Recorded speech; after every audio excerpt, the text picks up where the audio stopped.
Magandang umaga po sa ating lahat, mga kapatid. Magandang umaga po, Father. Araw ng Lunes, panibagong isang linggo na naman ang ibinibigay ng Diyos sa atin. At ang linggong ito ay napakagandang patuloy na pagnilayan at patuloy na pagsikapan ng lahat ng ating mga gagawin. Iisipin o sasabihin ay talagang naaayon sa kalooban ng Diyos. Magandang paghahanda para sa pagpasok sa panahon ng Adbyento na sisimulan natin ngayong Sabado. Sa Ebanghelyo, sinimulan ito sa pamamagitan ng mga salita na nagsasabi, "Nung panahong iyon, nang tumingin si Jesus, may nakita siya na mga pamamaraan ng pagbibigay ng mga nandoroon sa templo." Ito ay isang napakagandang pangyayari sa buhay ng tao, na tayo ay makita ni Jesus. Na sa pagkakita sa atin ni Jesus, matagpuan tayo na karapat-dapat. Sa pagkakataong ito sa Ebanghelyo, nang tumingin si Jesus, dalawang bagay ang kanyang nakita. Una, ang mga mayayaman. Ikalawa, ang babaeng balo na dukhang-dukha. At napansin ni Jesus pagdating doon sa paghuhulog ng tulong sa templo, ang mga mayayaman, ang kanilang inihulog ay yung hindi na nila kailangan. Extra, sobra. Siguro, barya. Kaya pagkahulog sa lalagyan, tumunog. Pangalawa, babaeng dukhang-dukha, biyuda. Tumunog din yung kanyang inihulog. Pero ano ang sabi ni Jesus sa dalawa? "Sinasabi ko sa inyo, ang babaeng balo na napakamahirap ang sang nagbigay ng higit kaysa doon sa mayayaman." At ang paliwanag na ibinigay ng ating Panginoon ay ito. Sabi niya, ang mayayaman, ang inihulog, hindi na nila kailangan. Bahagi lamang ng kanilang yaman.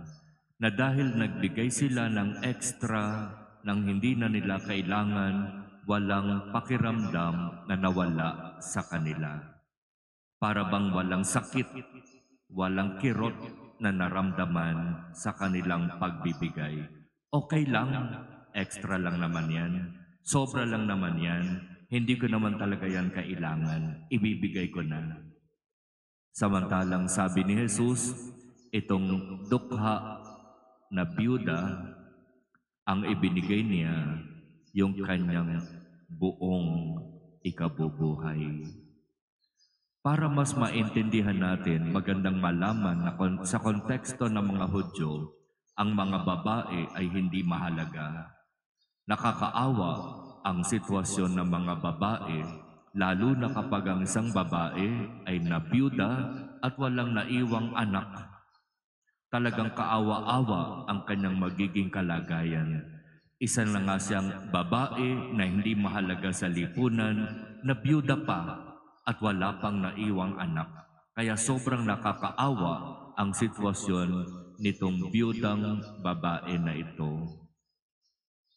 Umaasa lamang siya sa pamamalimos, umaasa lamang siya sa mga ibinibigay na tulong sa kanya ng mga nahahabag at naaawa sa kanya. Pero pagdating sa templo, alam nitong babaeng ito ang kanyang responsibilidad. Alam ng babaeng ito ang kung ano ang ibig sabihin ng magbigay.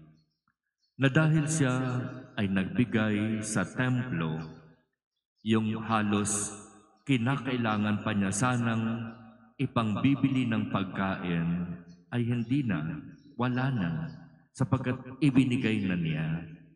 Itinuturo nitong babaeng ito na ang tunay na pagbibigay ay yung dahil nagbigay ka, meron kang pakiramdam sa puso mo na nawala. Na dahil nagbigay ka, meron kang pakiramdam na para bang nasaktan ka. Kasi kailangan ko yan eh. Importante yan sa akin eh. Pero dahil gusto kong magbigay, mahalaga man, importante man, ibibigay ko para sa Diyos. Ang tunay na kahulugan ng pagbibigay.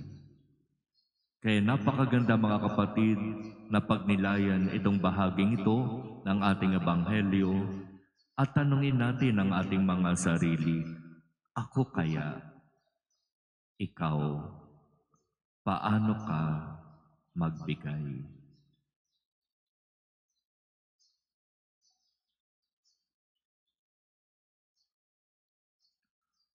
Amen.